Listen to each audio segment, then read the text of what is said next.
Thank you, everybody, for joining us today, and welcome. And for this third webinar of this year in our series on COVID-19 response in the various countries. What will we do today? What will we focus on? So while the initial response on the COVID-19 pandemic and also our series until now was focused on preventing and mitigating public health crisis, it has now in many countries rapidly spiraled into a financial crisis and also a public finance crisis. And of course, this has serious repercussions for health financing at a time when we really need it most. So in this webinar, we hope to answer questions like, what are the different countries doing to keep financing sustainable? What can we learn from previous financial crises about sustainable health financing? And how can governments strengthen health financing during the pandemic? We will do this with the following speakers. First, my colleague John will provide a general overview on how health financing is affected by the COVID-19 economic crisis in Europe. And then we have two spotlight speakers from countries that had to deal quite a bit with financial crisis in the past. So first we have for Estonia, Trin Habicht. And Trin is a health financing expert who has worked in the Estonian Health Insurance Fund and the Ministry of Social Affairs. And she currently works for the WHO Barcelona Office for Health System Financing as a senior health economist. Then we will move to Professor Steve Thomas from Ireland. And Steve is the director of the Center for Health Policy and Management and the Edward Kennedy Chair of Health Policy and Management at Trinity College, Dublin, Ireland. Then we have Sarah Thompson, also from the WHO Barcelona Office for Health System Financing, to reflect on the previous speakers.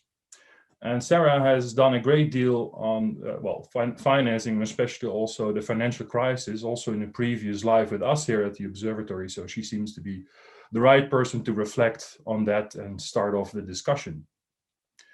But now I would like to go to my colleague Erica Richardson. She will not only monitor the chat box, so please put your questions there anytime, and she will monitor them, and they will be feedback to us later. And she will now introduce a poll. Erica? Thank you very much, Ivo. So yes, Annelies, if we could put the launch the poll. We wanted to just have a little bit of interaction with the audience early on to see how whether or not you feel there will be a return to austerity in the short term. So are we going to go back to budget cuts after the pandemic? But also in the long term, it would be really interested to hear whether you think the COVID-19 pandemic will strengthen or weaken the sustainability of health financing. So is it going to be strengthened in that policymakers see the value of a strong health system, or is it going to be weakened because of the high levels of public debt?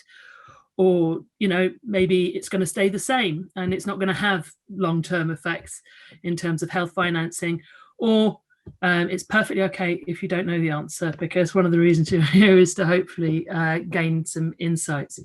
So we'll leave that up there so that you can carry on voting, and I'm going to hand back to you, Ivo.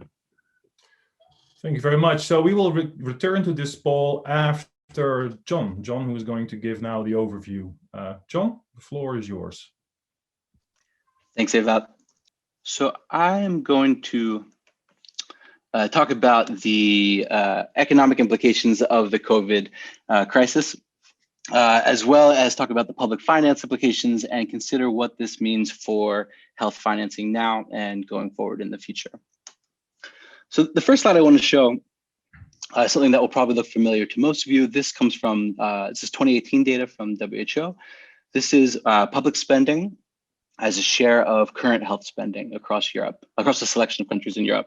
And as probably most of you already know, the majority of public spending on health, the majority of health spending comes from public sources. And if we looked at the median country, which is not shown here, about 70% of current spending comes from public sources.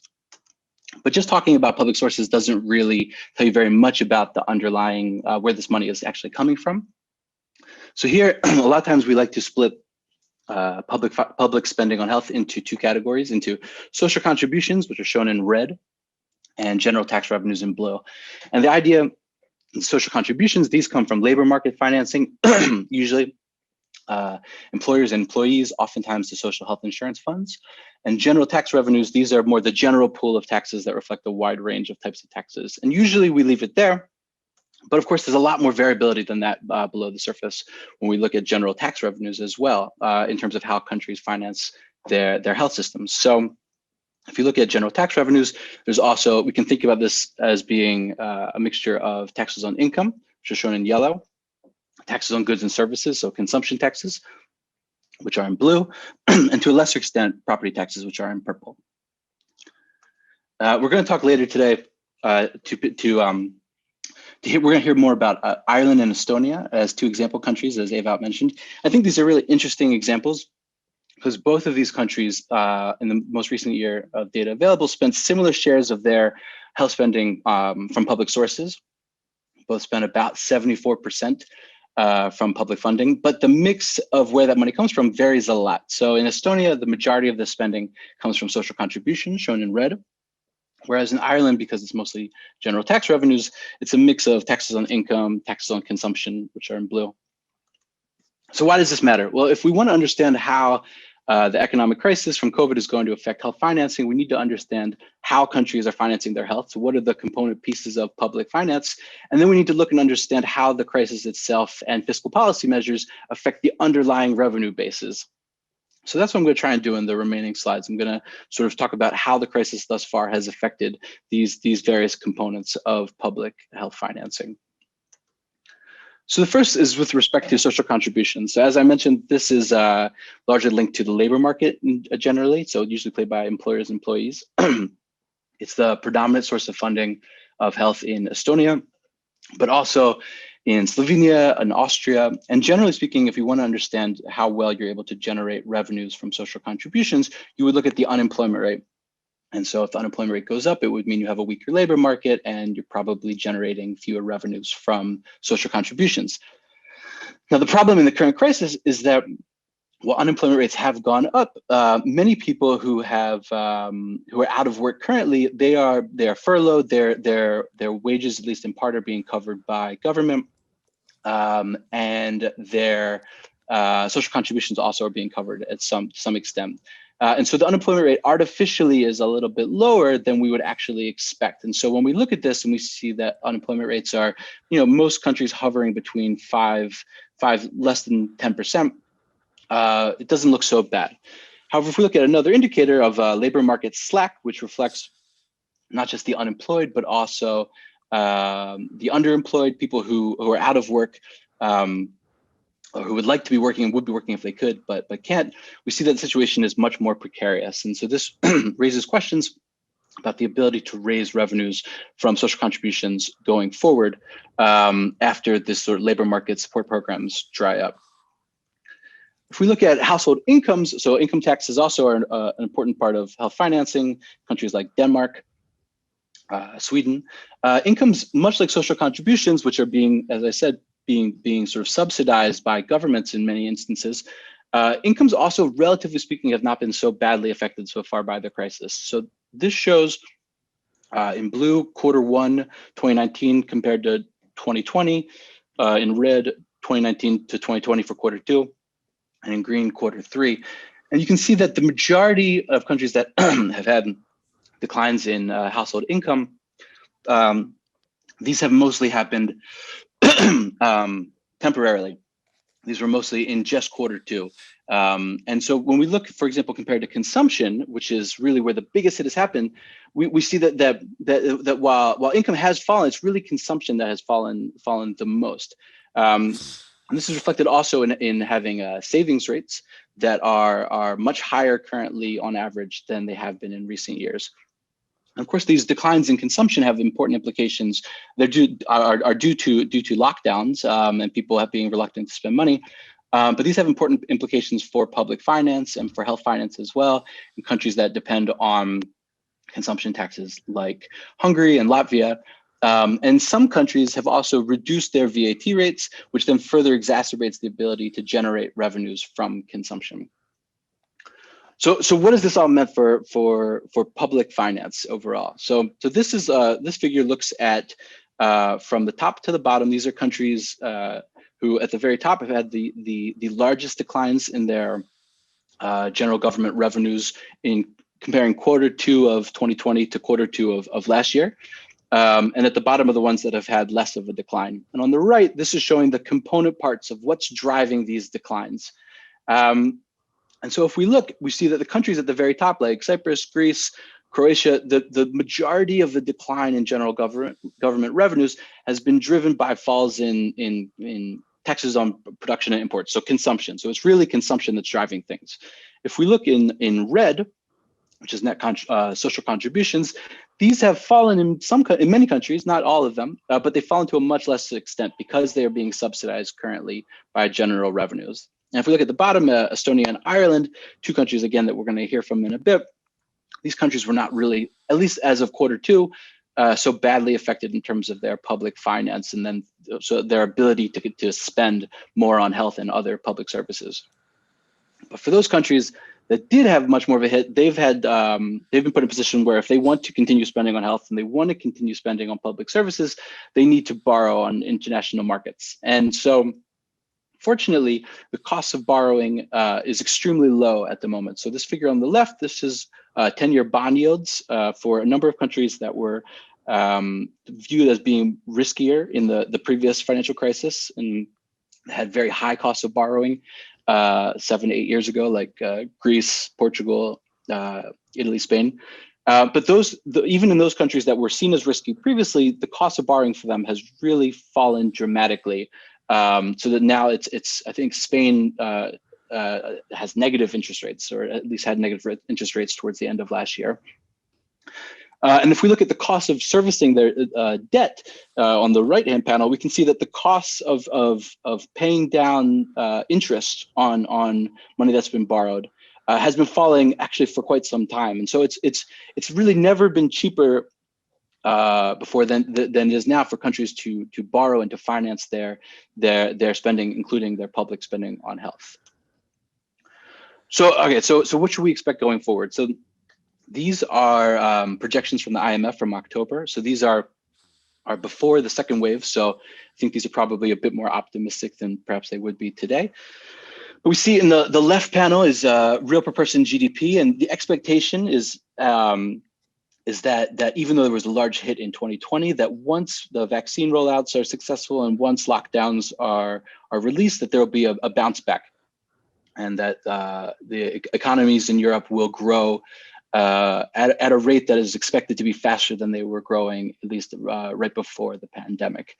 Unemployment, on the other hand, is expected actually to peak this year once a lot of these labor market support programs come to an end and the economy sort of starts moving again. There's an expectation that unemployment rates will at that point finally increase a bit, and that they will slowly return closer to where they were pre-crisis, but they will not be at the levels of 2019 levels before the end of the forecast period.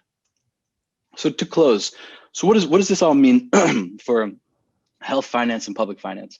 I think that some of these revenue streams are really going to see much more long-term pain than others. So labor market financing, social contributions, these have done pretty well so far, but really they've been heavily subsidized by governments. And this can't last forever. So I think that as unemployment rates increase, it's going to be much harder to generate revenues through social contributions in the coming years. Consumption expenditure, as I said, should return relatively quickly once lockdowns are lifted and vaccine rollouts are successful. But taxing consumption is really not a huge component of health financing in most countries, and most countries are probably going to be reluctant to raise consumption tax rates, VAT rates in the short term, right as the economy is starting to heat up. So I think the overall message is that strict earmarking for health is very risky from a sustainability perspective, that countries shouldn't link how much they spend to a particular revenue base, because when that revenue base takes a hit, it means that health spending will as well. And so countries should be diversifying. They should be using a diverse pool of taxes, and making decisions about how much they're going to spend based on need and based on political will, rather than based on some sort of underlying changes in business cycles or the economy. And so that is it for me. Back to you, Ewout. Thanks, John. I think that we will now go to the poll results that Erica will discuss. Is that correct? Okay, so Annelies, if you could put the poll results up on the screen, that'd be fantastic. So, yes, do we think there's going to be a return to austerity? Well, the majority thinks yes, which is perhaps not so heartening, but also the majority feels that over the long term, the COVID-19 pandemic does have the potential to strengthen health system financing. So, and also interesting that very few people don't know. So we've got a very well-informed audience, just to warn you. So if you've got comments, questions, please do put them in the chat box now. Okay, thank you very much. Thank you. Very interesting results indeed. Let's move to Trin Habicht. Trin, we've been working on Estonia for 12 years, and I don't know how often we've described these crises. Did Estonia now learn from this experience, and was it better prepared for COVID-19? The floor is yours, Trin. So, thank you so much, Ewout. Yes, it's an interesting question whether we have been learning, and then whether we have been coping better with the current COVID-19 crisis compared to financial crisis. And I really tried to give you in a nutshell the overview of what is happening now in Estonia.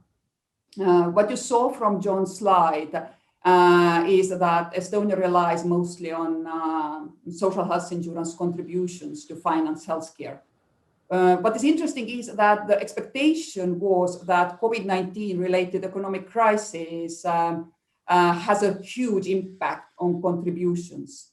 It is partly true. Last year, the growth of social health insurance contributions was lower than initially predicted, 7%.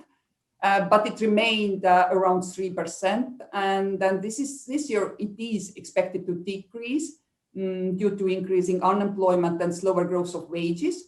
But you can also see from the figure that compared to the financial crisis, the impact on social health insurance contributions is much lower. It can be explained partly with the labor market measures that were used much more extensively this time. But also interestingly, labor market has been adjusting quickly, and the number of redundancies is lower than initially expected. But still, if we look to the future, the economic outlook remains relatively uncertain. And if you look at the health insurance fund's budget balance, what you can see on this slide, it was positive last year, in spite of the COVID crisis. And this year, 3% deficit is expected, which is 2 times lower compared to financial crisis when it was 6%. And in spite of the very extensive cuts on expenditure side at that time, like, for example, shifting sick leave benefits out of the health insurance fund budget, 6% cut in tariffs, just to mention some. This time, obviously, no expenditure cuts, rather opposite due to COVID-related costs. Of course, yes, there were some savings due to termination and then postponement of elective care. But overall, last year expenditures were higher compared to initially planned. But still, budget deficit is expected to remain around what it was in 2014, 2016, when there was no economic crisis. So does it mean that the health insurance fund this time has been coping well with the current crisis? Actually, the situation is much worse than you could expect from seeing what happens with contributions and budget balance. Since financial crisis, the level of health insurance fund has accumulated reserves, as you can see from the upper dark blue line. has been decreasing rapidly, leaving the fund very vulnerable to any kind of revenue or expenditure shocks already before COVID-19 crisis. And as you see, this year reserves are expected to decline even further. So financial sustainability issues of the health insurance fund has been a long-term policy concern in Estonia. As we may say that extensive fiscal consolidation during the financial crisis hid it for a couple of years, but the health insurance fund structural deficit since 2014, what you saw from the previous slide, led to a major policy change in 2018. You can see from this graph that the light blue bar starts to shrink, and then instead of that, 2018 appears a dark blue bar, which shows a budget transfer on behalf of pensioners from the state budget to the health insurance fund. And last year, additional targeted COVID-related budget transfer, which is a red one, was allocated to the fund. And this year, also additional budget transfer continues to cover COVID-19 related spending, but also to cover the funding cap, as health insurance fund own reserves are not enough to cope with the current situation. As a result, the contribution share of funds revenues has decreased from 99% in 2016 to 80% this year. In summary, three key observations from Estonia by so far. First, COVID-19 crisis amplifies the health insurance fund's fiscal sustainability issue in Estonia. It's the first time in the history when health insurance fund is not able to manage a situation with its own regular revenues and reserves. Second, increasing role of general budget transfers to the health insurance fund since 2018 is a very important paradigm shift, that health insurance system does not mean that revenues can come only through contributions. And the last one is that the eligibility to insurance coverage is still related to payment of contributions in Estonia, but increasing role of budget transfers may help to facilitate the discussion around it, but time will actually show what will really happen. So back to you, about. Thank you very much, Trin. This is very interesting. I'm really also curious to hear later your speculation on what the next steps are going to be and whether we will see enduring change. But now we will go to Ireland with its much more diversified revenue base. So Steve, the floor is yours. Thanks so much there. A pleasure to have this presentation today. And I will just try and share my screen. There we go. Let's see how we go. Great. Okay. So this is really thinking about a new way of approaching health financing that Ireland has taken on, particularly in comparison to what it did during the austerity years. And some of its experience is quite interesting and illuminating, I think, for other countries. So really the initial response then to COVID has actually been to pour in a lot of money into the healthcare sector. So we had 450 million around about that in March of 2020, moving to a winter plan, which had an extra 600 million, some of which wasn't just focused on COVID, but actually was addressing some of the health system issues as well. And then moving into budget 2021, where we have actually a 20% increase of health funding year on year. And of that 4 billion, around half of it is actually directed towards addressing some of the capacity issues and the system weaknesses. So if we look here at the bar chart on the right, what we can see is we have money going in for additional beds in the acute and the community sectors. We have extra community services. We have what's called an access to care fund, which is dealing with some of the waiting list issues. And that's partly the COVID related ones, but it's also partly the historic ones too, because Ireland has historically had quite large waiting times and waiting lists. And then also putting money into working out new models of care and integration of care. So there's been a real that the government has really used this crisis in essence to boost its reform agenda. And if you know anything about Ireland, in 2017, Ireland developed a 10-year plan to deliver universal healthcare called the Sláinte Care Reform Programme. And actually that hasn't necessarily been moving ahead that quickly, but what government's actually utilized the crisis to actually sort of turbocharge the reform program, and we're now seeing funding levels in the budget which actually reflect some of those commitments and some of those requirements for the Sláinte Care reform program. So Sláinte Care is all about delivering universal healthcare. So it's about freeing up healthcare, delivering entitlements, removing some of the financial barriers to care, but it's also about increasing the capacity in the system, developing integrated care, moving care out of hospitals into primary and community care settings. And we can see a commitment here in the budget to actually increasing staffing to up to 16,000 extra human resources across the system, but very much in some of the primary and social care settings. And also, interestingly enough, what COVID has done is it has allowed a part of the Irish healthcare system to be universalised. So anything to do with COVID now has no charges, whether it's to do with diagnostics or access or treatments. Then all that element of the healthcare system is now universal. And the hope is that it actually will give a taste for the population of what a universal healthcare system could look like, and that would then make it easier to introduce those universal commitments going forward from here. And we're able to do this really, I think, because of four things.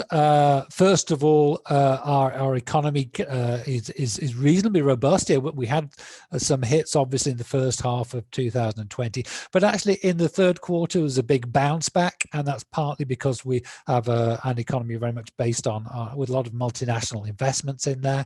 The government also, after the austerity period, established a rainy day fund, and that's been very helpful. We've been able to put some money aside and now use that money to put into the budget.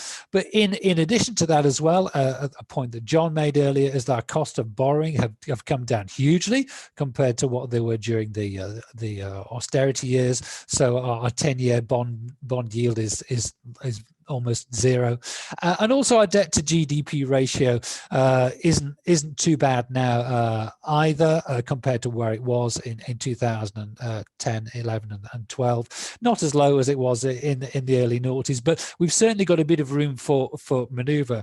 And actually, the other point that strikes me just listening to John is actually Ireland's moved away its dependency a few years ago from the consumption taxes to a more diversified portfolio and expanding our tax revenue from income sources.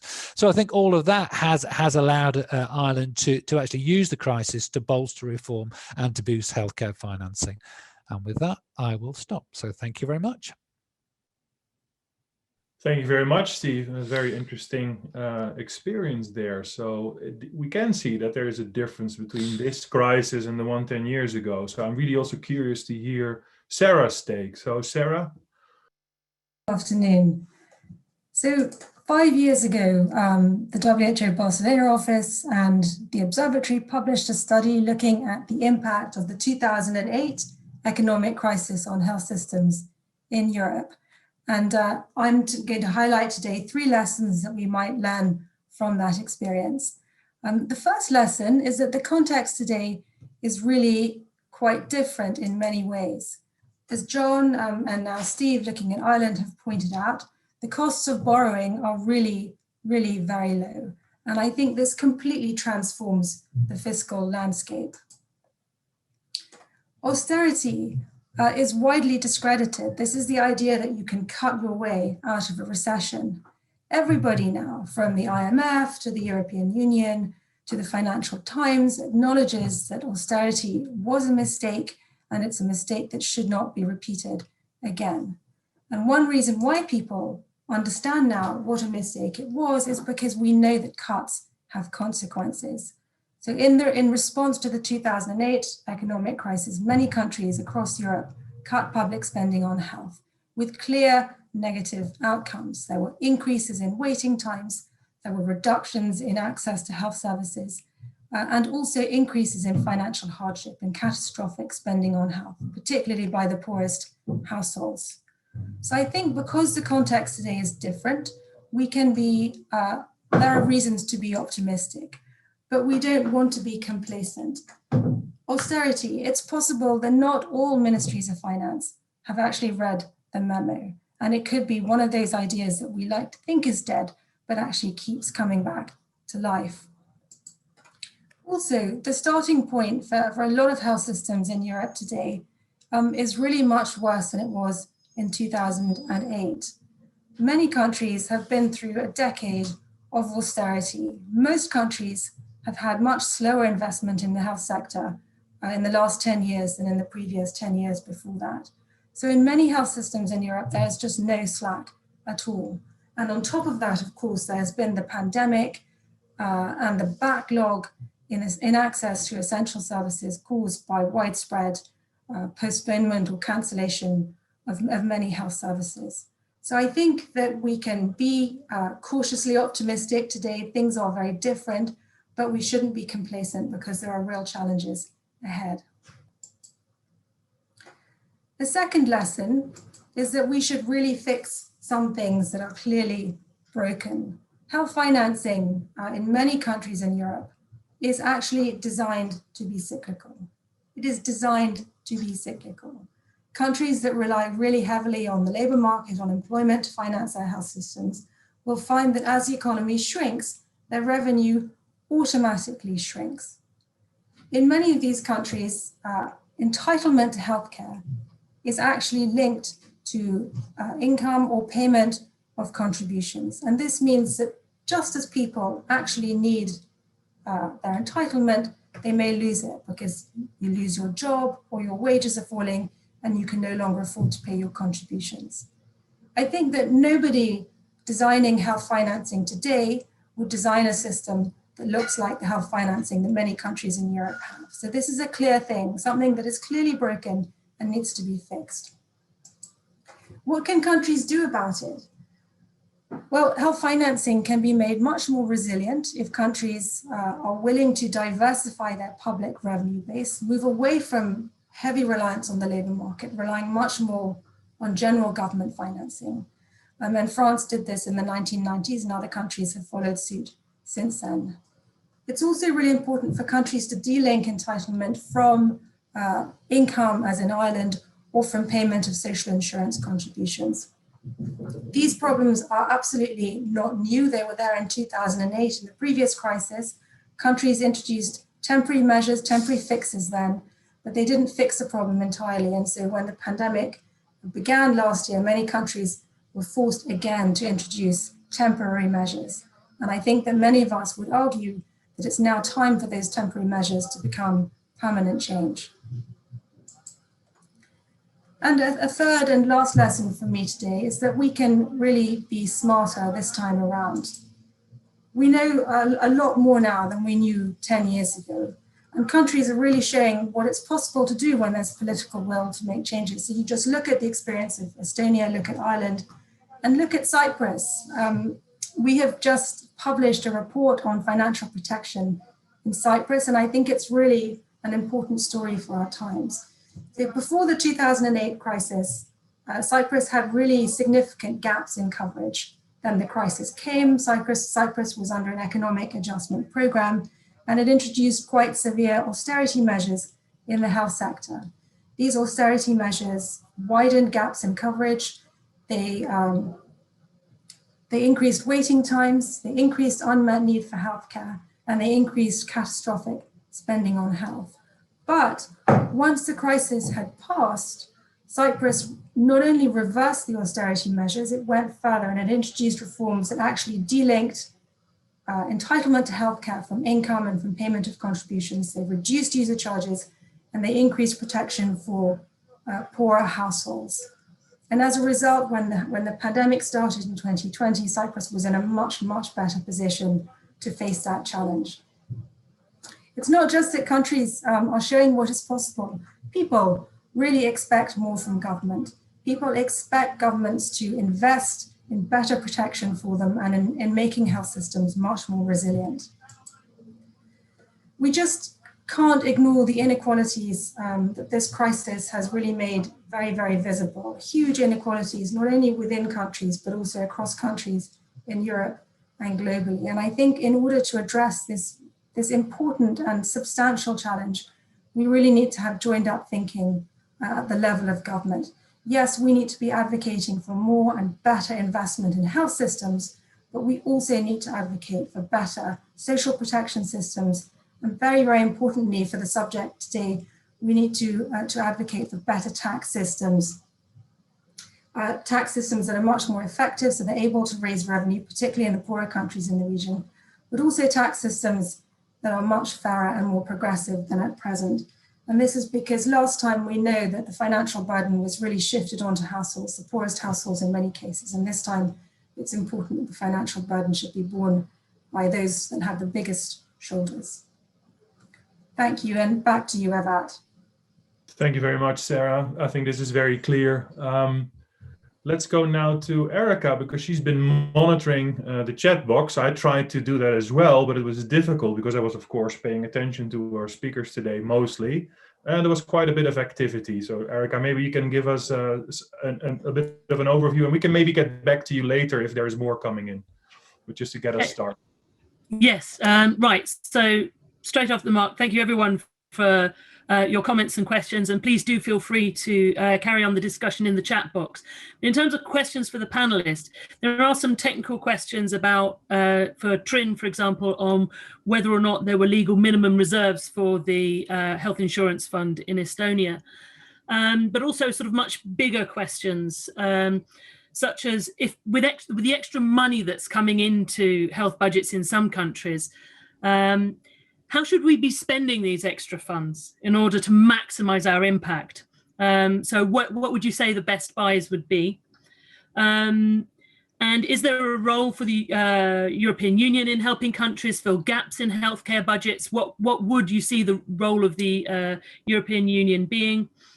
And one person has asked, and I think this is probably a question for Sarah, from what you were saying, is it fair to say that insurance-based systems are a bad way of financing healthcare?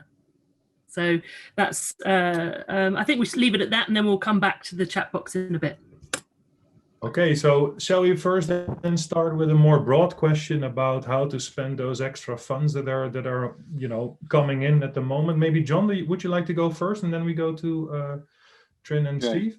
Well, yeah, thanks, Evat, and thanks for the questions. And I think especially given the fact that lots of services have been delayed over the past year, that a lot of the spending needs to go to deal with pent-up demand. So I think that on the one hand, people that have been waiting for cancer screening and cancer services, like there needs to be serious investment here. Also, in terms of preparedness, a lot of public health budgets have really been, obviously it's oftentimes separate, pooled separately, but public health budgets have really taken a hit, and this really left a lot of countries at risk during the pandemic. So I think that sort of, if you look at the UK and the declines in public health spending since the Health and Social Care Act, I think trying to undo those changes going forward and really investing in a public health workforce and in the ability to do contact tracing, so that when the next pandemic happens, so that we're better prepared to deal with it. Over. So Trin, would you like to come in here about yes, this something you see in Estonia? Yeah, just to add to John, maybe I fully agree with these priorities, but also maybe as last year, quite a lot of attention during the COVID response was put on hospitals. So it's during the next years, definitely governments have to turn their eyes towards primary health care and to see what is actually needed there. It's as an investment, because it's also last year there were a lot of capital investments. So it's just to balance the healthcare system and to really those services which were not possible to deliver this year, and then to build back a much stronger primary health care, because it's even now we might not put so much emphasis on efficient use of funds, but this becomes a top priority in coming years, definitely. And we all know that primary health care is a very worthwhile investment. Thanks. So, maybe you want to quickly answer the question about the reserves in the Estonian health insurance. Yes, definitely. It's yes, there is a mandatory. There are two types of mandatory reserves. I will not go to details, but it's 8% of total budget. So it's current 12% what is predicted for this year. It hasn't reached to that, but it's quite close to that minimum requirement. Over. Okay, Steve. Great. So yeah, I would agree that you need to deal with the pent-up demand, but I also think that you need to get double duty at this time from your investment. So why not deal with some of the structural issues, some of the capacity issues, because actually, to be honest, in a crisis, the opposition to change tends to drop. So it's actually now is the time to be reinvesting in your health system. So yeah, you can expand primary and community healthcare, deal with some of the pent-up waiting lists, but it's also about establishing that capacity going forward, which I think actually then does create better preparedness for whatever comes next, whether it's to do with another pandemic or another economic crisis or whatever that looks like. So I think it's general health system strengthening is really now the time to do it whilst we have this window of opportunity. Sarah, would you like to come in as well? Is that also what you have been seeing? And is there one common cure for or approach for all the countries, or do there need to be country-specific focus? So I would echo everything that people have said. We need to invest in public health and in primary healthcare. But I think it's really important that if there is money going into the health system now, we need to address the inequalities. This crisis has really made unequal access to healthcare and unequal outcomes from healthcare really very evident. And so where there is money, countries need to understand where the areas of deprivation are in their system, whether it's geographical areas or specific groups of people or specific types of services. And that's where the investment needs to be targeted. Would you also like to take the question on Bismarck? Are we suggesting here that the days of an insurance-funded system are over, or do you see it differently? What's your take? So this is a really good question. Are insurance ways a bad way of financing health systems? No, I think there are some features that are not desirable, but these can be redesigned. So if you rely heavily on employment to finance your health system, but you don't have any automatic stabilizers to ensure that as your revenue base falls, you maintain financing or actually get more money into the system, because as unemployment goes up, your health needs are going to go up and you need more money. So the answer is not to get rid of the reliance on the labor taxes, but perhaps to have other mechanisms in place so that your revenue base is secure and stable when you have an economic shock. And I think just to press the point home, the other thing that is very damaging when you have insurance-based systems is when you link entitlement to payment of contributions, because that automatically excludes a group of people. And this group can be quite significant if you have a large informal economy. So I think addressing those two things, somehow finding automatic stabilizers or mechanisms to ensure that you have revenue when you need it, and breaking this link between entitlement and contribution, that's a clear way to exclude people.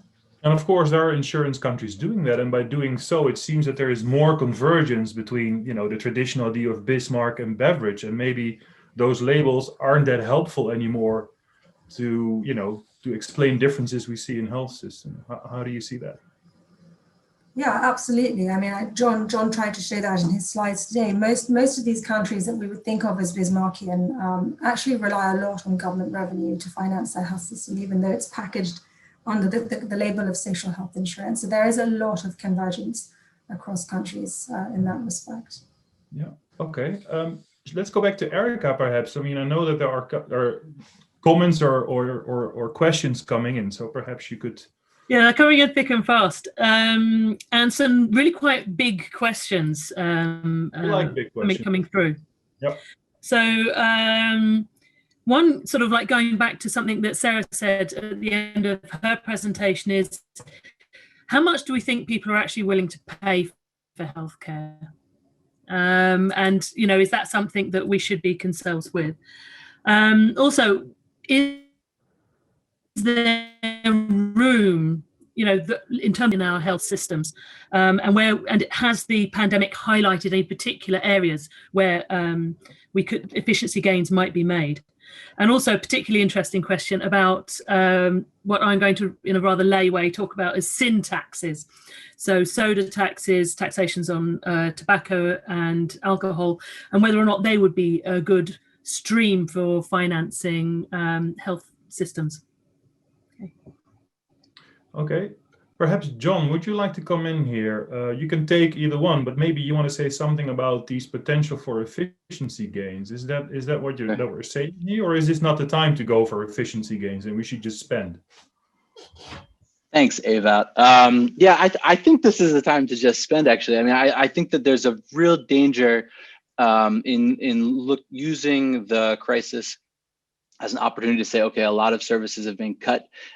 Did we see any health effects as a result? And trying to make a conclusion, well, we didn't do X, Y, or Z, and we didn't see any adverse effects of that. And so maybe these were wasteful in the first place. I think that that's really faulty thinking. I think it's very difficult to design appropriate metrics to encapsulate all of the complex causal pathways going on. And so I think that we need to be, you know, obviously you can use this as an opportunity to figure out what works and what doesn't, and to try and get rid of wasteful spending. But I wouldn't, as perhaps some people have suggested, use this as an opportunity to say, okay, well, we weren't doing as much screening, and you know, we didn't have nearly as much of an increase in death as we thought that we would. So maybe we should be doing less screening. I think that we need to be much more cautious than that.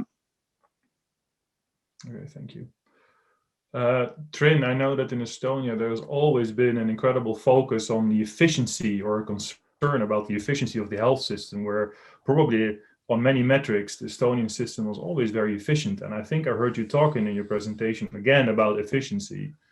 Is this about efficiency gains, or is this about just spending more and build, you know, something new? I think that, of course, I'm not so closely involved now in these discussions in Estonia, but obviously, if you saw also my slides, and it talks that compared to previous financial crisis, when Estonia, like it's as we say, like Estonia was a country of balanced budget, so but this has definitely changed. So it's not only in a health sector. So we are ready to spend more, and then to release this strict contributions related tie, but also to see from the overall state budget level, it's the budget is in deficit, and that is actually planned, and it's something what I think it's kind of changes a mindset. It's because slow spending has been really like one of the features of Estonian healthcare system, especially public spending. But I think it was also like one of the comments that people like prioritizing and willing that the governments are spending more on health. I think that is at least the crisis. This COVID crisis definitely indicates that, and people's expectations that government spend more on health is definitely there, even in Estonia. Over. And there was also this really big question, as Erica put it, about the willingness to pay for healthcare. Maybe Steve, what is your perspective on that? I mean, it seems that in Ireland there is definitely a willingness and an appetite for universal care. So is that what you're seeing? Times have changed, and Well, I mean, the interesting thing is that talking to people who have had COVID tests, who've had COVID care, is that they say, I keep wanting to reach into my pocket and pay somebody, and I can't pay somebody. So this is kind of like, stressing me out. So there is certainly, and there's always been an appetite in Ireland to pay for healthcare. The problem is that there hasn't always been the solidarity there, and so I think that's the element that we're looking to work on now, and that's why I think it's so important to have this demonstration effect of universalization through COVID. But just coming back to the earlier point, I wanted to say that sometimes to make efficiency, to make a system more efficient, you have to spend money, which is a kind of like, a perverse thing, that you have to go into structural reforms. You have to shunt things around a bit. So sometimes I think a lot of the easy efficiencies were probably sucked out during the previous austerity period. And now it's more about, remodeling care, working on integrated care that ultimately can be more efficient, but often needs to be sort of funded to get going. I think that's a very good point. I think we have probably a little bit more time for a few more questions. So I don't know, Erica, if we have some fresh questions coming in for our last round. There's one big question. Another big one. One big question for everybody, which is how are we going to finance the extra demand post-COVID? So Yes. with the issues such as long COVID, with the issues such as delayed treatments, how are we going to finance the extra demand for care that we will see potentially for many years to come? Yeah, and will we see all that extra demand, or will Did some people not return? I ask the question about sin taxes? Yeah. Yeah. So I suppose I think we've got just enough time for everybody to answer that. Yeah, let's start with Sarah then. She probably has thought about this. What do we know about that? About this demand that we can expect in the coming years? Will there be a catch-up effect, or will it be lower somehow? What do we know? Is there any studies? I mean, we just see the magnitude of the services that have been cancelled and postponed in many countries in Europe, not all, but in many. And I think we will see increases in unmet needs. So the figures on unmet need are probably going to go up. And if people can't get services publicly and they resort to the private sector, then we are likely also to see some increase in out-of-pocket payment, particularly among those who are able to pay out-of-pocket payment for services. So I think we need to keep a close eye on what's happening in inequalities in access to health services and in inequalities in payment for health services and the financial burden associated with out-of-pocket payments.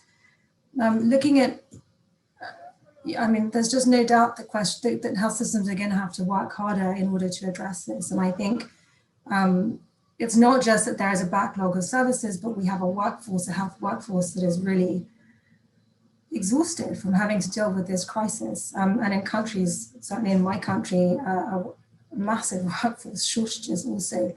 And so I think countries will need to think very carefully about how they invest new money, and they will need to find new money to finance this. But not just money, human resources are going to be really important. Erica asked, or somebody asked a question about public health taxes. There is no doubt that public health taxes can play a role. Of course, the primary purpose of these taxes is to improve public health, and that's really important to focus on. But I think this is a good time to do that, to introduce those countries that don't have public health taxes, or countries that have them on tobacco and alcohol can increase them, add them to new things. I think though that when it comes to finding the money for spending, this is something that John was saying, you can have earmarking and all these other things, but actually in the end, it's political will that really matters. And that political will needs to be at the level of the whole government. If the government decides it's worth investing in health, then that's what matters for the health system. But yes, I mean, this is going to be the big question for the coming years. There's no doubt that health systems will need more investment in the future. So maybe we can have two very quick perspectives from Ireland and Estonia before we wrap up. Steve, would you like to go first? Is that also what the Irish government is expecting in this year? Catch up and. I mean, certainly, and it's got quite good figures already on the impacts on waiting lists, and to be honest, that's why the Access to Care Fund is there. So it's especially been earmarked as a new line in the budget, and that's probably going to be going forward because of the multi-year budgeting cycle. So I think it's already factoring that in there. So that's that. And the question is, well, will that be enough? Will that cope with some of the increased long-term demands? And actually, to be honest, at the moment, we're just not sure, and that will have to be monitored. But at least it is in there in the budget cycle as a key item. Okay, Trin?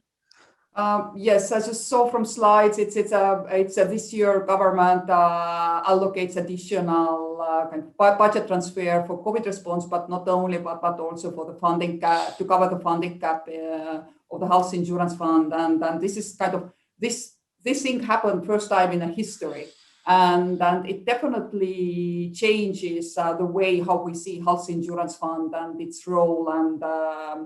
And I'm rather positive. I think it's because until now it has been like very strict. Like it's you can spend only what you have, but now you can spend, and then if your needs to spend are have been increasing, then you can actually get more. And this is a very, very important change in mentality. And I think it definitely has implications in longer run priority what is given to health spending in Estonia. Yeah, no, it's definitely a change we see compared to 10 years ago. So, John, can I ask you now to wrap up? What are the key messages for you before I close this session? Good question, Eva. Thank you. I think sort of echoing this last question about more money for health and where's it going to come from?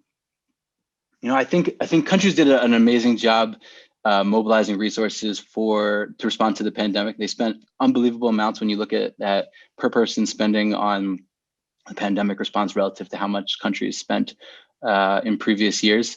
But of course, this was a pandemic, so they had to spend that money. And I think that if countries are going to be able to continue to spend more and more going forward, and they're going to be able to deal with pent-up demand and make their public health systems more resilient to a pandemic, and they're able to invest and make sure that out-of-pocket payments are low or none at all. It's really going to take a shift from the way that health is financed currently in many countries. And so, to echo the points that Sarah made and I made, and I think we've all made at various points today, that the countries that really rely heavily on labor markets, hopefully, I think they've seen from the 2008 crisis and now again that this is really not a sustainable way going forward to finance health unless you're willing to ride the waves of the business cycle in terms of how much money you have.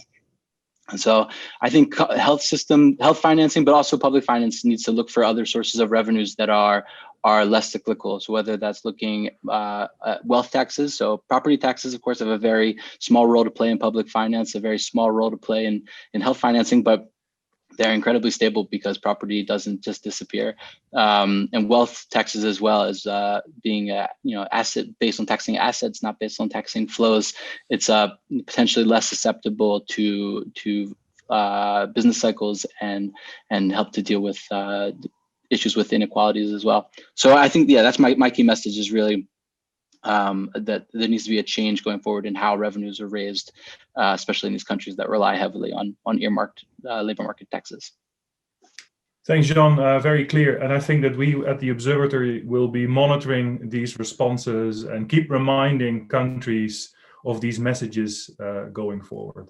I will close down now. Just a few more things. Next week, there's another seminar on the webinar on the Israeli vaccine rollout, all the successes and some of the challenges they've seen there, hold important lessons for European countries going forward. So I hope to see you there. John will be there, I will be there, so you should come as well. Then we have another one, webinars coming on the vaccine rollout in general. We will have one on long COVID, and we will have one on innovation and public-private partnerships. And I think you can register today for these webinars. So just visit our website and go there. When we close this session, you will see an invitation to evaluate this session. Please do. We really appreciate it. We use these to improve our webinars and also to make them more relevant for you. So I hope to see you next week. And until then, stay safe and see you then. Bye.